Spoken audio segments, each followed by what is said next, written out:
Naquele momento que você discursou e disse isso, qual era o número que você tinha conhecimento? Ou você falou isso por falar baseado no sentimento da campanha? Conhecimento de algum número.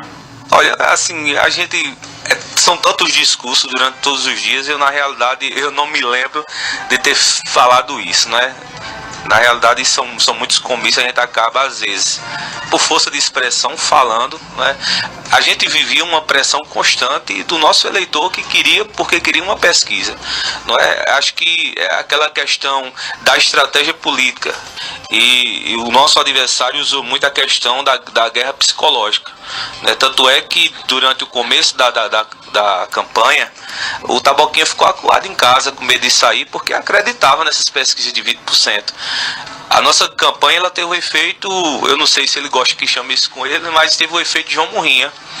Quando o João Murrinha de repente fez uma pesquisa aí que só deu 4%, que houve rumores que eu nem não cheguei a conversar com ninguém, não sei nem se isso é verdade, mas houve rumores na rua que só deu 4%, aquela coisa toda. Foi da onde o Taboquinha se animou, começou a sair de casa. Eu disse isso aqui, ali foi o ponto zero da reação do Taboquinha. Eu agradeço muito a João Murrinha. Hoje muito obrigado. Ninguém sabe se é verdade ou não essa pesquisa. E a comunicação do candidato Edson Vieira, prefeito e candidato à reeleição, não encarou como uma coisa grave que merecesse ser combatida de alguma forma. E o fato é, para mim era uma coisa grave. Por quê? E eu disse aqui, fora do ar, de cada 10 numa noite só, entre uma noite e outra, acho que entre uma sexta e um sábado, de cada 10 militantes Taboquinha, os 10 sabiam, que eu tive contato e foi com muita gente, os 10 sabiam dessa história e estavam empenhadas em espalhá-la. Então era uma situação que merecia um cuidado e uma ação por parte, entendo eu, da campanha do prefeito. E não houve reação nenhuma. E confirmou-se, a gente conversou aqui, né, César, sobre isso. E confirmou-se, e agora você, com mais autoridade até do que eu, né, para falar que ali foi o marco zero da reação da campanha do Fernando Aragão. Cleiton, você surgiu... Sociais, o boato pega, viu? Você surgiu em 2012 como uma promessa, e diga-se de passagem, uma baita promessa. Não houve debates, houve armações, mas dentro das armações você botou no bolso os dois candidatos e os organizadores do que eu chamo de trapaça de debate. Em 2016, você, na sua humildade, atropelou os arrogantes e os pretensos humildes e chegou a uma disputa de vice onde seu nome foi aceito, bem aceito, e não tem mais como, quer dizer, sempre tem, não há como tirá-lo agora do cenário político santacruzense para um outro setor. A pergunta que eu ia lhe fazer, você jogou por terra quando disse que não vislumbra uma cadeira na casa da José Vieira de Araújo. Como será Cleiton daqui para frente? Você não deve, poder você pode, que a vida é sua, mas você não deve se encaixar como fora da política, porque a partir de então você é um nome até certo ponto pesado dentro da política e que teria uma eleição garantida, creio eu, dentro do cenário atual para a Câmara de Vereadores. Mas você disse que não sonha isso. Como fica então Cleiton Barbosa dentro do grupo Taboquinha? E ficou com a sensação de que se tivesse sido concorrido à Câmara tinha chegado? Olha só, vou responder logo a dele aqui, a de Jota. Ó, Jota, tem coisas que... Mas você tem noção, né? Que seu nome agora tem peso. Tem coisas que, de repente, foi aquilo que eu disse. Eu nunca tive a intenção de passar pela regra, de ter que ser primeiro um vereador para depois galgar um cargo maior. Eu vejo muito, que aconteceu muito na política santacruzense. Deixa eu só lhe atrapalhar um pouquinho. O Zé nunca foi vereador nem nada, foi logo deputado. Isso não é regra, isso é um direito do candidato, escolher o que quer. Isso.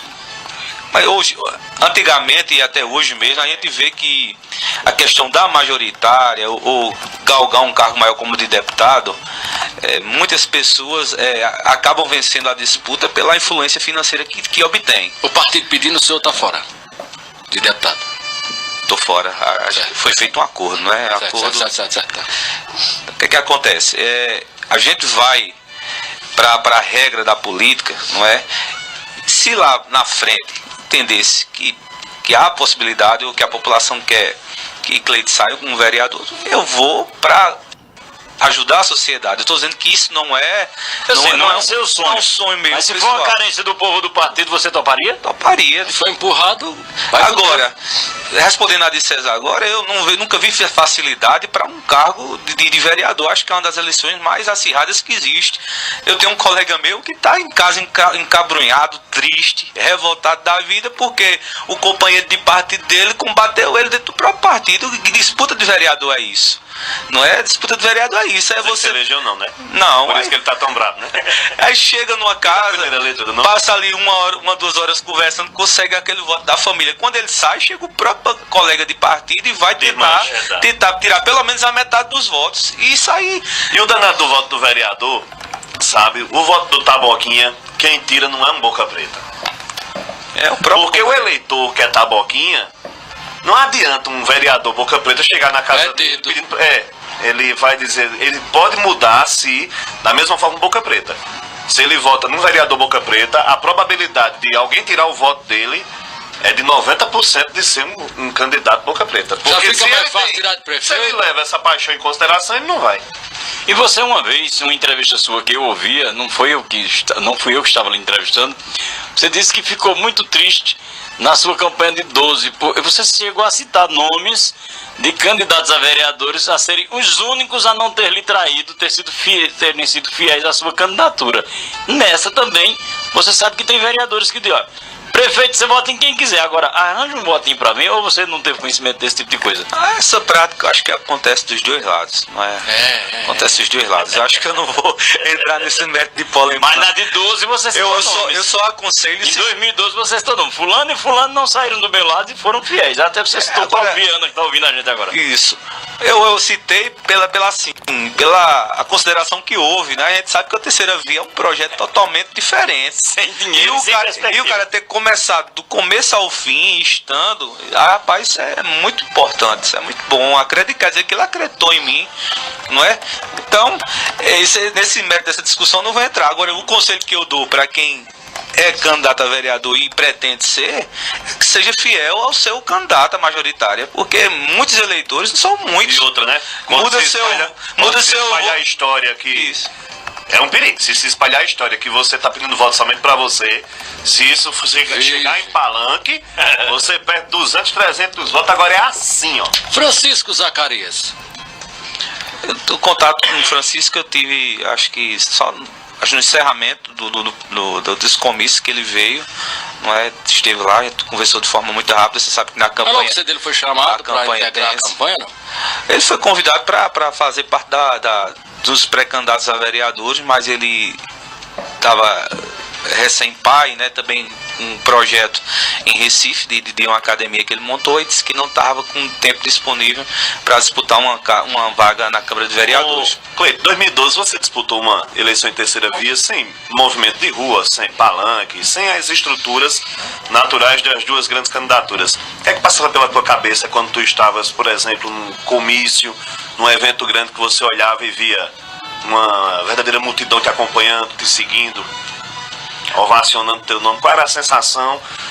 Em algum momento você chegou ali a, com você mesmo, comparar as situações de 12 com essa de 16?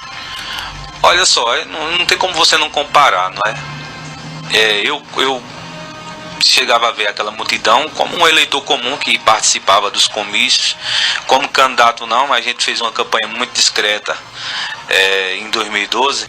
Tanto é que eu tinha montado o Fusca de som. A intenção do Fusca era atravessar em uma rua, fazer... Ainda é vivo. Tá sendo reformado. Atravessar numa rua e fazer um discurso e entrar dentro do carro e para outro fazer, tipo o cara fez lá em Toritama, o candidato que venceu. Edilson. Minha intenção era aquela, só que no começo você é muito acanhado, você tem vergonha, você tem medo de rejeição. Meu maior pavor era quando eu entrava em um ambiente que tinha muita gente. Não era nem medo das pessoas, era medo de, na hora de apertar a mão, a pessoa olhar e dizer: quem é esse doido? Quem é esse cara? você quando está iniciando uma carreira política, é muito complicado. Hoje é melhor, hoje a facilidade, você é uma pessoa mais conhecida, mais popular, onde você chega, crianças vêm lhe abraçar, quer tirar foto com você, não é? As pessoas conhecem, o Cleiton vai passando ali, então você hoje as coisas se tornam mais fáceis, né? E o importante é que você saiba lidar com isso, que você não deixe que essa chama que foi acesa pela população, ela não morra. E é por isso que a gente vai lutando no dia a dia, tenho dito e me comprometido com a população que a gente vai continuar lutando por Santa Cruz do Capibaribe, que não vai abrir mão, não é? E graças a Deus, toda a minha trajetória tem sido de crescente, não é? Disputei na terceira via, em 2014 disputei no Moda Center Santa Cruz, me associaram à minha candidatura a políticos e não era, foi uma candidatura independente, não teve apoio partidário de seu ninguém. Mas os políticos que se associaram a seu nome. Mas tudo bem, mas o importante é que eu cumpri o meu acordo perante os condôminos na época, que não era envolver política no meio. Tanto é que a minha chapa tinha gente dos dois partidos. O senhor não conseguiu desmentir na época? Não consegui, mas tudo bem, fiz o meu trabalho. Se tivesse ficado algo negativo durante aquela campanha, vinha à tona agora na de 2016. Cleiton, uma coisa boa, você na campanha teve sombra principal Iara, né? O Cleiton que foi jogador de futebol nos jogos escolares no Cenecista, eu cheguei para morar na Francisco Barros, Cleiton tinha por volta de 13 anos. Algum momento da sua vida lá de trás chegou a imagem nessa de hoje? E outra, hoje você faz uma reflexão daquele Cleiton estudantil, o que é aquilo influenciou para ser o Cleiton que você é hoje? Olha, eu me lembro que na época do Cenecista, eu fui um militante assíduo de Zé Augusto Toninho, na classe. Até estudava com a filha de Toninho. Na eleição de 2000, né? Poliana. Que ela brigava com a Alvina até dizer isso, chega. a gente era o pé no calo de Alvina. Então, a gente começou ali a primeira experiência, né? A gente tem uma turma na classe e que a gente fazia aquela questão da política dentro da escola, junto com a juventude, não é? E comecei a gostar de política dali, não é? Era o meu primeiro voto, era estar na rua, era quando ninguém acreditava, a gente na rua com uma moto buzinando, fazendo um movimento.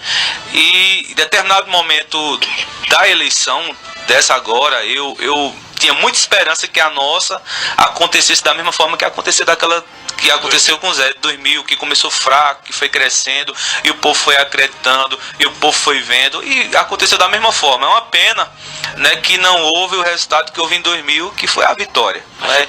Eu acho que foi detalhes, né? Mas eu acredito que se as pessoas tivessem acreditado mais, se tivessem feito as biometrias, mas tudo envolveu a questão também do próprio partido que estava envolvido em série de brigas. Quantas pessoas chegou para mim e disse: Cleiton, eu não vou fazer minha biometria porque o partido não se une e a gente não vence, e com chateado não fez, e depois que viu a campanha na rua, a campanha crescendo, uma campanha bonita, se arrependeu de não ter feito, né? Então aí vale a pena salientar as nossas lideranças, né, que parem, reflitam. Acho que foi juntado os cacos, né? Eu acho que se foi unido novamente. Não se né? pode correr o risco de espatifar tudo de novo. Para que tudo que aconteça a partir de agora seja através do diálogo, seja através da conversa, não da imposição. Ô Cleiton, a imposição sempre vai ser um recurso que vai desagradar muitos e vai espalhar novamente. Então eu acredito que é um momento agora de aproveitar essa crescente, aproveitar que o nosso eleitor, que os nossos simpatizantes estão animados, estão felizes e estão de fato querendo contribuir conosco para que no futuro voltem a ter as vitórias do nosso grupo. Você disse agora há pouco que a campanha de Edson foi uma campanha que fez uma pressão psicológica muito grande, principalmente no começo da campanha. Você não acha que a campanha de Fernando, no fim das contas, é quem exerceu essa pressão psicológica com a propaganda chamando o Edson de ladrão e de bloqueado todos os dias no rádio e nas ruas? E outra, você concordava com essa linha de campanha? Você como homem religioso? Olha só, César, a campanha ela é feita de estratégias, né? Você tem que entender que boa parte da população ela está alheia ao processo político, ela não está nem aí. Então cabe a nós, como candidatos, mostrar as falhas do adversário, não é? Você tem que entender que o que foi usado pelo nosso grupo, é lógico, de uma forma que eu vejo até mais discreta, foi a mesma estratégia que foi usada em 2012 pelo adversário, não é? Foi desconstruir a imagem do seu oponente para que ele pudesse obter vantagem com isso. É lógico que nós não estávamos desconstruindo a imagem do adversário. A imagem dele já estava desconstruída pela prática constante dele, por estar com seus bens bloqueados, por estar com os funcionários da prefeitura há quase 3 meses sem receber, pela saúde precária, pela insegurança da cidade, não é? Então, uma série de coisas que a gente apresentou durante a campanha que não foi uma falácia, não foi uma mentira, era tudo verdade. Agora, a ponto de chamar ninguém de ladrão, não chama mesmo porque não foi comprovado nada. Agora, dizer que estava com os bens bloqueados, a justiça está dizendo que ele está. Que mentira havia nisso? Nenhuma. Eu acho que caberia à população entender que uma pessoa que pediu uma chance para se fazer a diferença e estava agora num contexto de eleição com seus bens bloqueados, ele estava sendo ali investigado por uma série de coisas, ele não era merecedor de uma segunda oportunidade. Então, é uma pena, né, que 50, alguma coisa entendeu que deveria dar a oportunidade dele nova e a gente tem que respeitar. Das urnas já? Olha, eu tô com minha E como foi o dia da eleição para você? muito tranquila. A gente visitou as sessões, depois a gente foi votar, depois da votação, Fernando, eu vou para minha residência ficar com minha família, a gente vai acompanhar a apuração, se der um resultado positivo eu venho para aqui dentro comemorar, e se não, eu vou ficar na minha casa com minha família. No outro dia tinha trabalho para se fazer, e tanto é que no outro dia Fernando foi abrir sua loja e eu fui embora para minha fábrica, cortar pano e iniciar minhas atividades normais. César falou no pleito religioso. A sua igreja, Vale da Bênção 2, por exemplo, deu apoio total, se engajou na sua campanha? Olha só, Como você administra essa questão? eu fui muito pressionado durante toda a campanha, principalmente pelos nossos correligionários, no tocante ao apoio dos evangélicos. E eu fui bem sucinto, bem claro, até mesmo um dos comícios, acho que um dos últimos comícios, eu fui bem claro que o evangélico ele não tinha a obrigação de votar em mim porque eu era evangélico, né? Mas ele tinha um compromisso diante de Deus de não votar em pessoas que estavam envolvidas em corrupção. E aí eu não citei nome de ninguém, eu generalizei que não votasse em corrupto, né? Então ele tem esse compromisso diante de Deus, e até eu citei, né? O corrupto, o político corrupto, ele rouba a saúde do seu filho, a educação do seu filho. Zé Augusto estava nesse evento? Estava no evento. Olha, quando eu falo das minhas questões políticas, da minha linha de política, eu acho assim que eu estou cumprindo meu papel. Se houve erro de determinado político no passado, desse ou daquele, que eu acredito que pague pelos seus erros, eu não estou aqui cumprindo meu papel diante da população, porque eu seria demagogo fazer um discurso, não é? E de repente direcionar para alguém se esquecendo daquilo. Acho que quem cometeu seus erros, que pague por ele. Eu estou na política para tentar fazer a diferença. O senhor está fechado com o Zé para deputado estadual? Já é hora, na tua opinião, de discutir 18, Cleiton? O grupo. A primeira pergunta, tá fechado ou não tá fechado? Mas foi feito um acordo, né? Tá fechado? Fechado. A vaga de deputado é de Zé, né? Não sei se ele vai ser o candidato ou se ele vai indicar alguém. Mas o acordo foi feito. O senhor cristão vota em Zé? Olha só, vou votar pelo grupo. Ô Cleiton, me diz uma coisa, e a questão federal já foi resolvida? Porque a impressão que eu tenho é que está solta ainda essa questão federal. Existe algum acordo no grupo no tocante a Teobaldo ou não? Olha, o deputado do grupo é Teobaldo. É? Foi feito o acordo, a gente apoia a Teobaldo, e aí a vaga de estadual, ou Zé o candidato, ou indica algum candidato. A vaga é dele.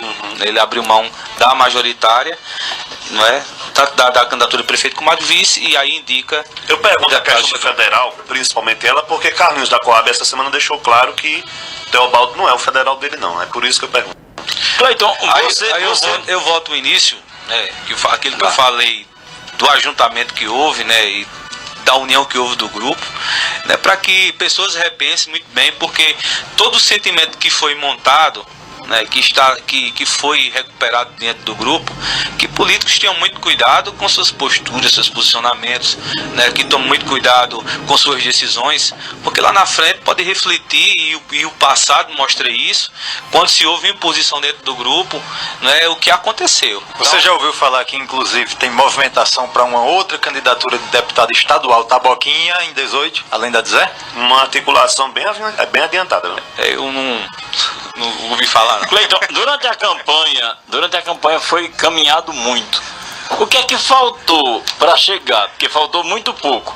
Foi tempo, foi grana ou foi vontade sua e de Fernando? Olha, vontade tinha muito, a gente andou muito. Acho que eu gastei uns 5 solas de sapato. A gente andou muito, andou bastante. Dinheiro, eu não sei até que ponto ele pode ajudar, não é? Se for para o lado ruim, negativo, né, que muitos atribuem que faltou isso, não é? A gente não iria utilizar dessa forma. Eu acho que tudo que deveria ser feito, que estava ao nosso alcance para se fazer de forma honesta, limpa, foi feita. Tanto é que a gente ontem estava conversando com o pessoal, e é sério, vocês perderam a eleição justamente porque vocês são honestos demais. Faltou tempo então? Ou você acha que o tempo foi curto? Se tivesse sido 90 dias como em 12, talvez, ou não, ou isso não influenciaria? Olha, não adianta você agora querer procurar um porquê. Isso. Um porquê, né? Mas, na minha avaliação, se o grupo tivesse saído unido 2 anos antes, nós teríamos toda uma pré-campanha para que as pessoas conhecessem de fato quem eram os candidatos. Né? Muitas pessoas vieram conhecer quem era Fernando e Cleiton durante o processo eleitoral. E você tem que entender que 40 e poucos dias para uma eleição é muito pouco para se conhecer o candidato, o cotidiano dele, a pessoa dele. Né? Muita gente tem aquela coisa de ter que só voto se o candidato vir na minha casa, se conversar comigo. Então o tempo era muito curto para esse tipo de coisa. Infelizmente não deu tempo para a gente alcançar todas as residências que queriam nos conhecer. Então, diante disso, o tempo foi muito curto. Agora, na questão da eleição em si, eu entendo que a gente não perdeu para um candidato, a gente perdeu para a máquina, perdeu para a prefeitura. 10 horas e 19 minutos. A Center Door, sob a direção desta entrevista de muito conteúdo. Mandar um abraço para Jairo Gomes, Cleiton, tá nos ouvindo desde o começo. Grande cangaceiro. Abração Jairo Gomes, abração aí também meu amigo Marconi Moreno, nunca mais eu vi, tá sumido. Abração a todos aí que esteve na escuta, não é? Adriano Baé, todos aqueles que foram nossos candidatos a vereadores estão na escuta, um abração a todos aí dos Taboquinhas, dos grupos do WhatsApp, não é? Abração a todos de forma muito carinhosa que nos receberam durante essa campanha.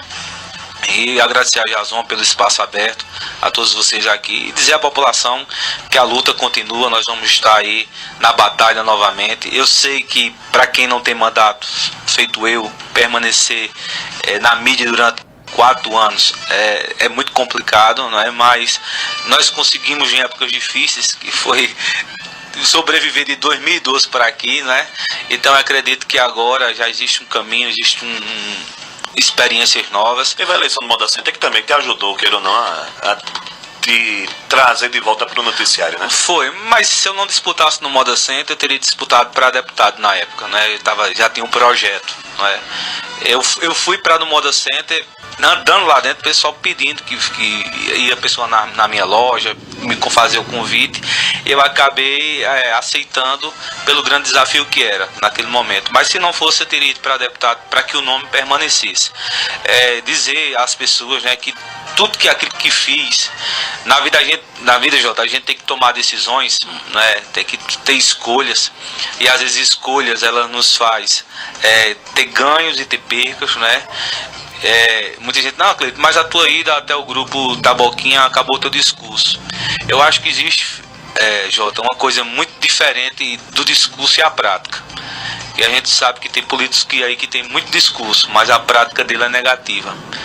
Talvez o meu discurso possa ter acabado diante daquilo que eu colocava dos grupos políticos e da paixão que causavam os males para a cidade.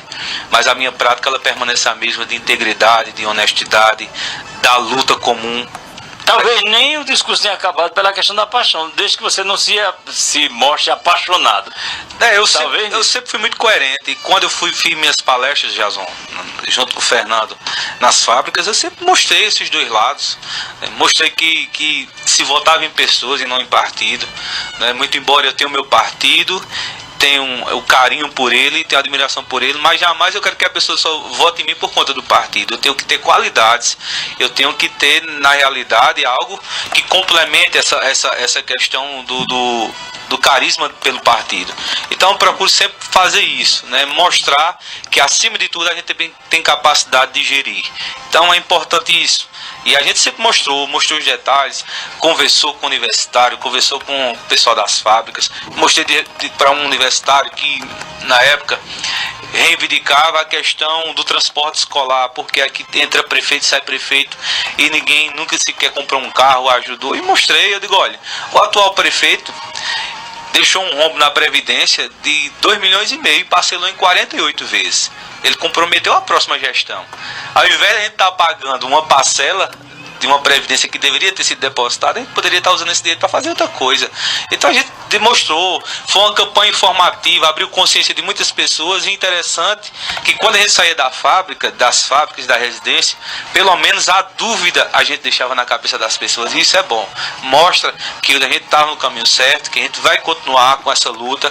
Fernando foi importantíssimo para o projeto, porque Fernando trouxe de volta a conversa com os setores que haviam sido perdidas, como empresarial, como das associações e entidades que existiam em Santa Cruz, que foram esquecidas ao longo do tempo. E todo esse diálogo foi reativado novamente. Tanto é que a gente eu tive voto junto com o Fernando, de pessoas que eu nem imaginaria que teríamos, porque no passado foi perdido esses apoios. Tivemos votos de boca pretas, que não queria mais votar, porque se viu enganado. Como é que há 4 anos atrás eu estava falando de fulano de tal que fez corrupção, e agora eu sou obrigado a votar no candidato que está aí indiciado, está aí sendo investigado por uma série de corrupções. Então a gente teve voto do Boca Preta também, teve o voto do Taboquinha, teve o voto consciente. Então foi a campanha que eu considero, no meu ponto de vista, desde que eu acompanho do meu tempo até agora, uma das mais bonitas que eu já vi, porque eu nunca vi na história vocês fazem uma campanha em que na passeata na carreata não se dava R$1 para se botar combustível no carro sem ninguém. Nas passeatas, as pessoas faziam as coisas voluntárias. Ainda nada era doido de dar 1 litro de gasolina a ninguém. Chegava uma queixa ser feita, o cara perdeu o registro. Mas a gente sabe que existe essa prática, sempre existiu e não vai deixar de existir. Mas nós não fizemos isso. Cada comício que a gente chegava era uma surpresa pra gente, As pessoas ornamentavam o nosso palanque, faziam tudo e nos ajudavam. Então foi uma campanha pra gente que na realidade aflorava a emoção o tempo todo, porque foi tudo, a maioria das coisas, ação voluntária. Então de nós mesmos nós não teríamos condição de ter feito uma campanha tão bonita que foi feita. Então eu quero só agradecer às pessoas, aquelas que acreditaram, que foram para as ruas, que se animou com a gente, que chorou com a gente, que abraçou a causa. Eu entendo hoje, que muitos, motivado pelo mau momento que a cidade passa, de insegurança, da saúde que não funciona, da cidade que na realidade durante 4 anos, eu quero que você me cite aqui, meu amigo Jota, durante 4 anos, o que foi que avançou em Santa Cruz do Capibaribe? Você não acha que a PE duplicada é um avanço? Você não acha que uma UPA é um avanço? Você não acha que um calçadão Miguel Arraes de Alencar é um avanço? Você não acha que 160 ruas calçadas não é um avanço? Olha, ruas, todos os políticos que passaram, para Toninho, que saiu com 80% de rejeição, calçou aproximadamente 100 calçadão. ruas. Calçadão foi uma verba estadual. Mas não foi ter contrapartida com o município? Eu vou dizer a você, é o meu ponto de vista. Qual era a prioridade de Santa Cruz do Capibaribe? Água ou PE 160? Estou falando de prioridade. Água de onde? Da transposição. Sim, mas aí depende do município. Depende do estado. A PE foi o município que fez? A duplicação tem que primeiro ser concluída da transposição, não? A questão da água. A questão da água foi concluída a transposição? Se gastava aproximadamente 70 milhões para se fazer ela. A PE 55 milhões, a PE vai gastar 70 milhões. A prioridade da população, no meu ponto de vista, era a água. A prioridade da população era um calçadão, que, ao meu ponto de vista, é uma infraestrutura precaríssima, não é? Se você for no calçadão Você hoje... é contra o calçadão? Não, eu sou a favor do calçadão, mas eu não sou a favor que você apenas faça uma estrutura e não dê a manutenção necessária a ela. Lá não existe. Se você for hoje, banheiros interditados, esgoto a céu aberto, não é infraestrutura precária. O Moda Center se gastou 12 milhões para ser construído, o calçadão se gastou 14. Não é? Prioridade de Santa Cruz era um hospital. Não desmerecendo o calçadão, estou falando de prioridades. O calçadão poderia vir a um segundo momento, a prefeitura poderia fazer uma junção junto com os próprios comerciantes, fazer a cobertura inicialmente e se dar continuidade ao restante. A que você acredita essa demora nessa transposição de Pirangi para Santa Cruz, que foi prometido dia 20 de setembro de 15 e ainda não chegou? Olha, eu acredito isso à falta de interesse política, não é? A seca, ela dá voto. Seca dá voto. Então, o que dá voto não é interesse do político continuar. A saúde dá voto. Haja visto quantos vereadores aqui foram eleitos levando o povo para Campina Grande. E dá voto. Que interesse o cara vai ter de chegar lá e querer mudar a saúde de Santa Cruz Caparibe? Nenhuma. Agora, o que eu tenho tocado é o seguinte, César. Foram gastos 22 milhões só de aluguel de veículos em Santa Cruz Caparibe durante os 4 anos. Daria para comprar por baixo aí 400 carros populares, ainda que o prefeito quisesse gastar esses 400 carros durante os 4 anos, ele não conseguiria. Então, as prioridades elas não foram feitas, não se avançou porque se abriu uma UPA e se fechou um hospital. Está lá fechado, se for no municipal não tem mais atendimento. E a UPA? Só internamento. Conhece a UPA? A UPA é o hospital, estive. E aí? Se pegaram os equipamentos do hospital e levaram para a UPA. Que diferença faz? E as AMES? Conhece as AMES? Conheço. O que é que você acha?